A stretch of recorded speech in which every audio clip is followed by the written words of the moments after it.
আল্লাহর রাস্তায় সে জীবনযাপন করছে, অথচ সেই ব্যক্তিকে হত্যা করা হলো।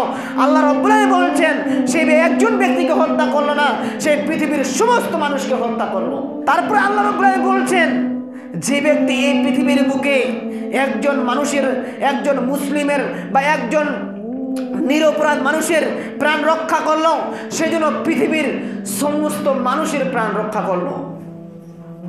তাহলে দেখুন, একজন নিরপরাধ মানুষকে হত্যা করলে আল্লাহর নিকটে পৃথিবীর সমস্ত মানুষকে হত্যা করা হলো, কিন্তু একজন মানুষের পৃথিবীর বুকে একজন মানুষের প্রাণ রক্ষা করলে সেজন্য পৃথিবীর সমস্ত মানুষের প্রাণ রক্ষা করলো।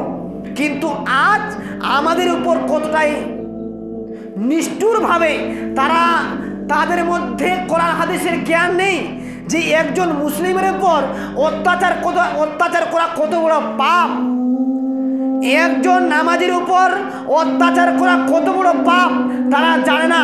তারা যদি জানা থাকতো, এই আয়াতটা যদি তাদের অন্তরের মধ্যে থাকতো, তাদের মাথার মধ্যে থাকতো, কোনোদিন একজন নিরীহ মানুষকে হত্যা তো দূরের কথা, একজন মানুষকে অত্যাচার করতো না,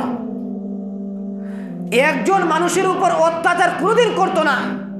তাদের মধ্যে যদি এই কোরআন ও হাদিসের জ্ঞান থাকতো, তাহলে দেখুন, এই ইসলামকে টিকিয়ে রাখার জন্য আল্লাহর রাসূল এবং সাহাবাগণ কত কষ্ট করেছেন, তার প্রমাণ আমি সেই হাদিস থেকে দিলাম। কিন্তু একজন যে মুমিনের বা একজন যে মুসলিমের যে মর্যাদা আল্লাহ রাব্বুল আলামিন দিয়েছেন, এই আয়াত থেকে আমরা স্পষ্টভাবে বুঝতে পারলাম। কিন্তু আজ আমাদের উপর যে অত্যাচার করছে ও মুসলিমরা, বা আজ বর্তমানে নেতারা আমাদের উপর অত্যাচার চালাচ্ছে, তাদের মধ্যে এই জ্ঞান নেই। অতএব আসুন, এই ইসলামকে টিকিয়ে রাখতে হবে আমাদেরকে।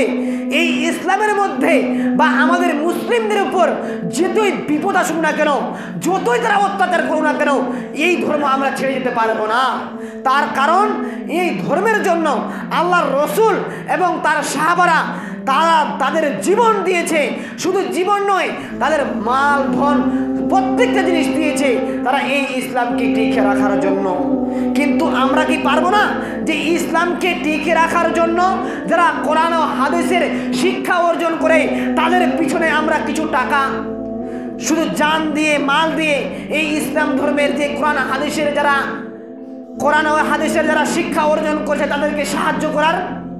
নিশ্চয়ই আমরা আল্লাহ এবং আল্লাহ রসুল পেয়েছে, তার সাহাবাগণ পেয়েছে, আমরাও সেই তার উম্মত আমরাও পাবো যে ইসলামকে টিকিয়ে রাখার জন্য যারা কোরআন ও হাদিসের জ্ঞান অর্জন করছে বা বিদ্যা অর্জন করছে, তারা যেন এই ইসলামকে টিকিয়ে রাখতে পারে, তারা যেন কোরআন এবং হাদিসের এই যে বার্তা যেন মানুষের কাছে দিতে পারে, ইসলাম যে শান্তির ধর্ম এই যেন প্রমাণ করতে পারা তারা যেন পারে।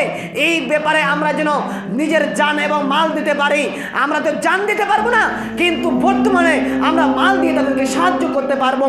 নিশ্চয়ই আমরা যারা কোরআন হাদিসের জ্ঞান অর্জন করছে, যে মাদ্রাসা আমরা যে চালাচ্ছে, এই মাদ্রাসাওয়ালাদেরকে আমরা সাহায্য করব আমাদের মাল দিয়ে। আল্লাহ আমাদেরকে এই ইসলামকে টিকিয়ে রাখার জন্য আমরা যেন জান এবং মাল দিয়ে, যেমনভাবে আল্লাহ এবং আল্লাহ রসুল এবং সাহাবাগণ যেভাবে ইসলামকে টিকিয়ে রেখেছে, আমরাও যেন এই কোরআন এবং হাদিসের আলো যেন আমরা পৃথিবীর বুকে আমরা যেন টিকিয়ে রাখতে পারি। আল্লাহ তৌফিক দান করিও। সাল্লাল্লাহু আমিন ওয়া আখির দাওয়ানা আলহামদুলিল্লাহি রাব্বিল আলামিন।